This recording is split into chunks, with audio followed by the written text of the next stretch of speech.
The National Treasury has announced plans by the government to offload 15% of its stake in telco service provider Safaricom. This will see the government raise some 244.5 billion shillings from the over 6 billion shares which will be transferred to Vodafone Kenya. Treasury, however, maintains that the company will remain a Kenyan brand despite majority of the shares being owned by Vodacom upon completion of the transaction, listing several conditions that have been agreed upon as part of efforts to safeguard Kenyan interests. Jimmy Mbogo now elaborates how the divestiture is expected to provide the seed capital for the National Infrastructure Fund, with the Treasury hinting at similar transactions in the days ahead. The move by the government to sell off 15% of its shares will see the balance of power at East Africa's leading telco service provider, Safaricom, shift significantly in favor of South African-based Vodacom. The divestiture by government will see its stake in the company reduced from 35% to 20%, while public investors will retain a 25% stake. Vodacom, which owns 87.5% stake in Vodafone Kenya, will increase its stake by acquiring 100% of Vodafone Kenya through an internal restructuring.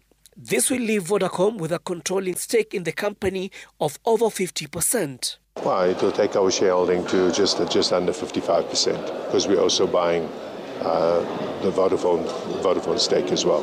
It stands out as not just a standout company in Kenya, but in and not just in the East African community, but I would say globally. So, fantastic company, fantastic development capabilities and so on that we can also export into the broader groups. This is a partial divestment, and the government will continue to retain a significant stake in the company. This decision follows rigorous analysis, independent valuation advice, and compliance with the Public Finance Management Act and other regulatory requirements. According to Treasury Cabinet Secretary John Mbadi, the funds raised in the divestiture will be used as seed capital for the National Infrastructure Fund, aimed at raising resources without subjecting Kenyans to more debt or higher taxes to meet development needs.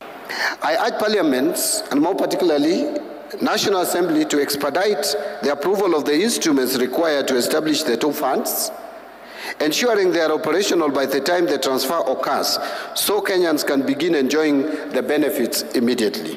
To further safeguard Kenya's interest in the transaction, Treasury has outlined several conditions that have been put in place as part of the transaction, which include that no employee redundancy are declared by the company, that the chairman and the chief executive officer of the company shall at all times be citizens of Kenya, and that no changes to the executive committee of the company as constituted on the signature date without the consent of the chief executive officer.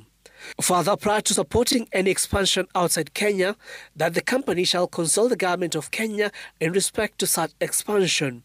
Further, no significant changes to local suppliers within the next 3 years following the signature date, among others. In my view, and in the view of our advisors, we have secured Kenyans' interest because this has and remains a Kenyan company. Of concern in the transaction, however, is the move by the government to forego future dividend payout from the company to Vodafone Kenya for an upfront payment of 40.2 billion shillings. The announcement by the National Treasury of its intention to offload 15% of its stake in Safaricom at a cost of 240.5 billion shillings is expected to raise questions on whether the government could have raised more by allowing competitive bidding. But according to Treasury Cabinet Secretary John Mbadi, a block sale was the best option, selling at a premium of 23%, even as he promised that more transactions of this nature will follow. Jimmy Mbogo, Citizen TV, Nairobi.